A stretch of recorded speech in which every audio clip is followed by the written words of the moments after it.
Hi guys, welcome back to my channel. मैं हूं नीरू और आज मैं आपसे शेयर करने वाली हूं कि प्रेगनेंसी के दौरान ऐसे तो आपको सारे सिम्टम आते हैं second trimester and third trimester से, लेकिन आज की वीडियो में हम बात करने वाले हैं, मैं आपको बताने वाली हूं कि फर्स्ट ट्राइमेस्टर में ऐसे कौन से सिम्टम आपको दिखते हैं जिससे आप जान सकते हैं कि आपको बेबी बॉय होने वाला है या फिर बेबी गर्ल होने वाली है।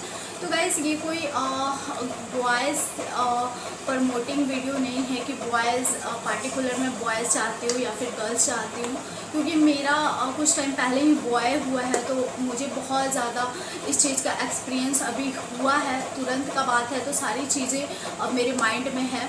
तो मुझे जैसे लोग देख के मुझे बोलते थे कि हाँ तुम्हें बॉय ही होगा, और मुझे बॉय ही हुआ है।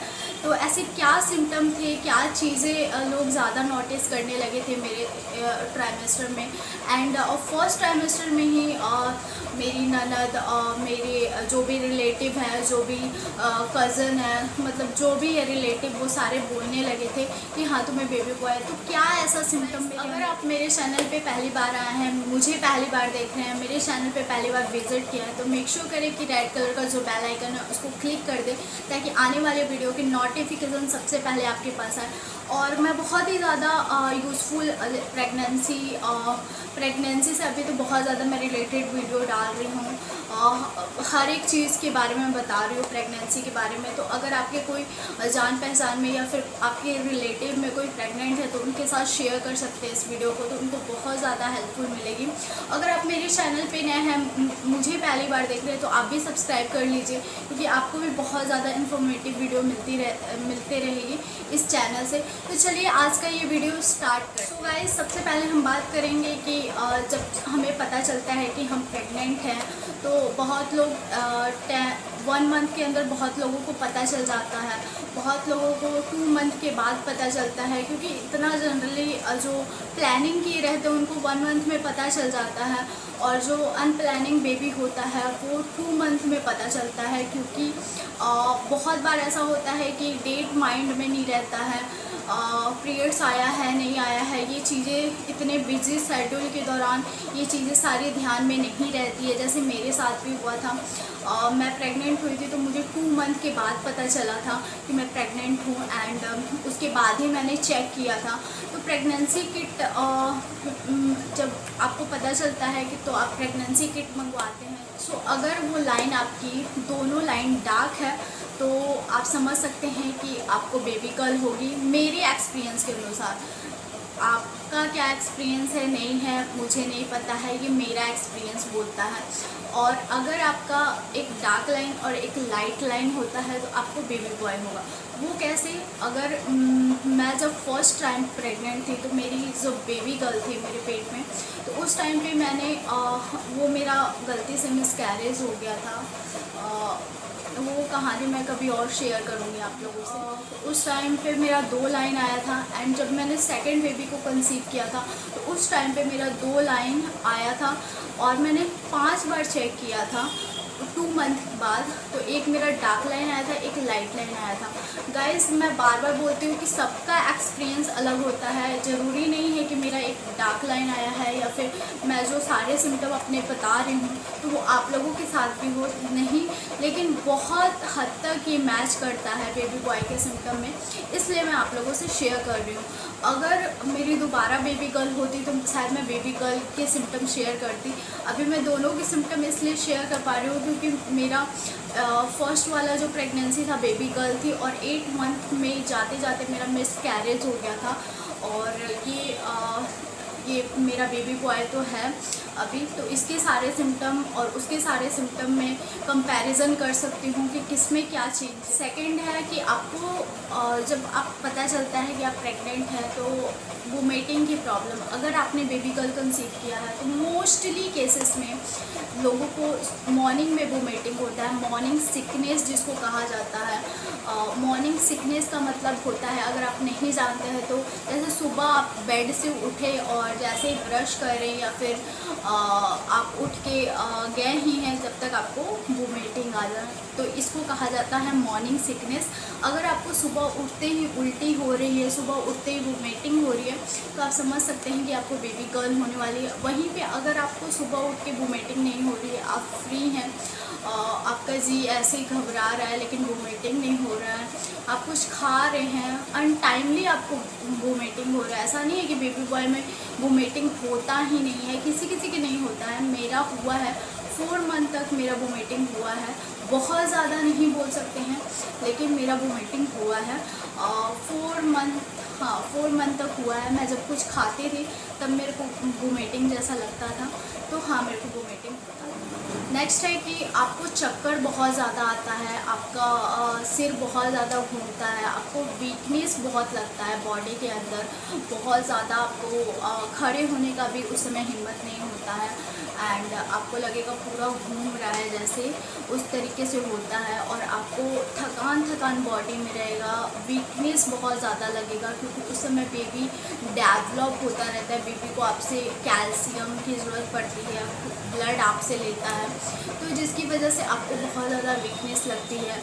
ये फर्स्ट ट्राइमेस्टर की मैं बात कर रही हूँ, इसमें ये सब चीज़ें आपको देखने को मिलती है। एंड आप बेड पे जाते हैं लेकिन आपको नींद नहीं आता है, आप सोए रहते हैं, आपको थकान लगता है लेकिन आपको नींद नहीं आता है, तो इसका मतलब आप समझ सकते हैं कि आपको बेबी बॉय है। नेक्स्ट है कि जब कभी आपको आप किचन में जाते हैं, कुछ बनाते हैं अपने लिए, जैसे हम तड़का तो डालते ही हैं, प्याज हो, लहसुन हो, उसकी स्मेल, खाने की जो स्मेल है, कोई चीज़ से आपको एलर्जी हो गया है, ऐसे मानिए तो ये सभी के केस में नहीं होता है लेकिन माना जाता है। मेरे केस में नहीं था, मुझे कोई चीज़ से एलर्जी नहीं था। हाँ मेरे को वोमिटिंग होता था लेकिन मुझे एलर्जी नहीं था। लेकिन मैं बहुत लोगों के केस में ये सुनी हूँ कि बेबी बॉय होने से उनको स्मेल अच्छा नहीं लगता है, जैसे प्याज हो गया, लहसुन हो गया, ये सब का स्मेल नहीं अच्छा लगता है। लेकिन मेरे केस में ऐसा कुछ नहीं था, मैं आराम से खाती पीती थी।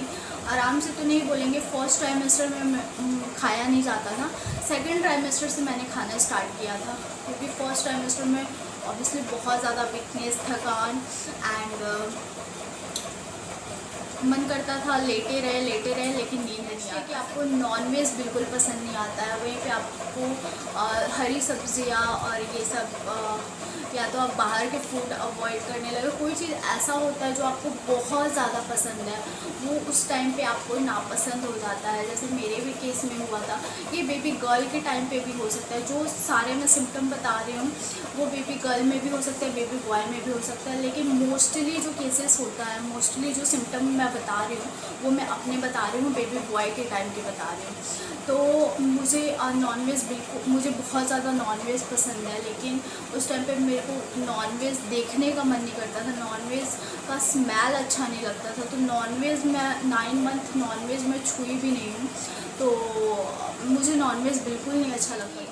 उस टाइम पे क्या होता है कि आपको किसी का फ़ोन आता है, फर्स्ट ट्राइमेस्टर की मैं बात कर रही हूँ, या फिर आपको पूरी प्रेगनेंसी की हो सकती है।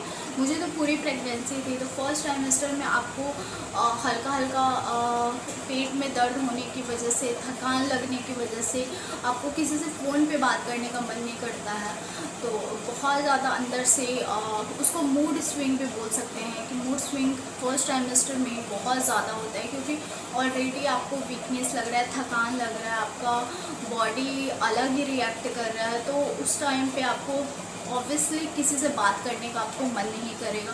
तो मैं तो सारे मतलब थर्ड ट्राइमेस्टर तक किसी का फ़ोन सिवाय मम्मी बहन इन्हीं लोगों का जो इम्पॉर्टेंट है घर के 5-10 मिनट बात कर लिया, लेकिन फ्रेंड लोगों का तो बिल्कुल भी मैं फ़ोन नहीं उठाती थी, क्योंकि मुझे एकदम लगता था कि नहीं, मुझे बात ही नहीं करना है किसी से। मुझे इसमें फर्स्ट ट्राइमेस्टर हो, सेकेंड ट्राइमेस्टर हो, थर्ड ट्राइमेस्टर हो, मुझे अकेला रहना बहुत अच्छा लगता था। मुझे शांति बहुत ज़्यादा अपनी प्रेगनेंसी में पसंद था, मुझे कहीं आना जाना अच्छा नहीं लगता था, लेकिन फिर भी मैं आती जाती थी। एक संडे को मैं आती जाती थी, लेकिन बाकी फुल टाइम मैं रेस्ट करती थी। मैं ये सोचती थी कि नहीं, मैं अगर कहीं जाती हूँ तो मेरा योगा, वॉकिंग एंड खाने पीने का सारा शेड्यूल ख़राब हो जाता था, तो इसलिए मैं कहीं नहीं जाती थी, मैं घर ही में रहती थी। और ये चीज़ आप लोग भी करिए, एकदम शेड्यूल से खाना पीना, सारी चीज़ें एक तरफ और अपना खाना पीना, अपना ध्यान एक तरफ। तो तभी आपकी प्रेगनेंसी बहुत ज़्यादा हेल्दी जाएगी। आप रूटीन अपने लाइफस्टाइल में शामिल कर लीजिए। अगर आपकी लाइफ में प्रेगनेंसी से पहले कोई रूटीन नहीं है तो प्रेगनेंसी के बाद आप स्टार्ट कर दीजिए। जब से आपके पेट में बच्चा आ रहा है तब से आप स्टार्ट कर दीजिए रूटीन कि आपको जगना कब है, खाना क्या है, कितने हर 2-2 घंटे पे आपको कुछ ना कुछ खाना है, 8 से 10 ग्लास पानी पीना है। कभी मैं अल्ट्रासाउंड में जाती थी तो ये सारी चीज़ें थोड़ा मोड़ा लेट हो जाता है, आप भी जानते हैं अल्ट्रासाउंड में, क्योंकि बहुत ज़्यादा भीड़ होती है। तो मुझे लगता था कि नहीं ये मेरा टाइम है और मेरा टाइम ख़राब हो रहा है, तो वहाँ पे भी मुझे यही टेंशन रहता था कि मैं कुछ खा ही नहीं हूँ अभी। तो मैं बहुत ज़्यादा केयर करती थी, बहुत ज़्यादा ध्यान देती थी और अपने टाइम को लेके तो मैं बहुत ज़्यादा एकदम सीरियस थी। तो सबसे इम्पॉर्टेंट और सबसे मैं आपको बताना चाहती हूँ, सबसे इम्पॉर्टेंट टिप मैं आपको देना चाहती हूँ कि अगर आप दिल से जो सोचते हैं, दिल से जो चाहते हैं कि मुझे ये मिले, मुझे बेबी गर्ल मिले, मुझे बेबी बॉय मिले, तो आपको वही भगवान देते हैं। क्योंकि अगर आप जो चाहते हैं, अगर आप जो मन में सोचते हैं कि नहीं मुझे बेबी गर्ल होगी, जो सोचते हैं आपको वही मिलता है। मोस्टली केसेस की मैं बात कर रही हूँ। लड़का लड़की में कोई अंतर नहीं है, जितनी लड़का आगे बढ़ रहा है उतनी आज के डेट में लड़की आगे बढ़ रही है, तो कहीं भी कोई कंपैरिजन नहीं है। मैं इसलिए वीडियो बनाती हूँ कि क्या होता है कि मैं भी जब प्रेग्नेंट थी तो मुझे भी बहुत जानने का मन करता था कि 9 मंथ बहुत ज़्यादा होता है लंबा, और उसमें मन करता है कि नहीं कोई बता दे कि हाँ मेरे पेट में क्या है, बेबी गर्ल या फिर बेबी बॉय। ऐसा नहीं है कि माँ को बेबी बॉय चाहिए या फिर गर्ल चाहिए, ये एक जानने की जिज्ञासा होती है जो मतलब कोई लगता है कि कुछ सिम्टम देख के मैं जान पाती कि हाँ बेबी बॉय है या फिर बेबी गर्ल। आई होप आपको आज की वीडियो बहुत ज़्यादा पसंद आई होगी। अगर हाँ तो मेरी वीडियोस को थम्स अप ज़रूर दीजिएगा, सब्सक्राइब कीजिए नीरू ब्यूटीफुल कॉर्नर को और भी इंटरेस्टिंग और अच्छे वीडियो के लिए। मुझे इंस्टाग्राम पे ज़रूर फॉलो कीजिए, मेरा इंस्टाग्राम हैंडल है नीरू ब्यूटीफुल कॉर्नर। और चलिए फिर मिलते हैं एक नया और इंटरेस्टिंग वीडियो के साथ। अगर आपका कोई क्वेश्चन है तो प्लीज़ नीचे कमेंट बॉक्स में लिख के बताइएगा, मैं उस पर ज़रूर से ज़रूर वीडियो बनाऊंगी। तो चलिए फिर मिलते हैं एक नया और इंटरेस्टिंग वीडियो के साथ। तब तक के लिए बाय फ्रेंड्स, लव यू।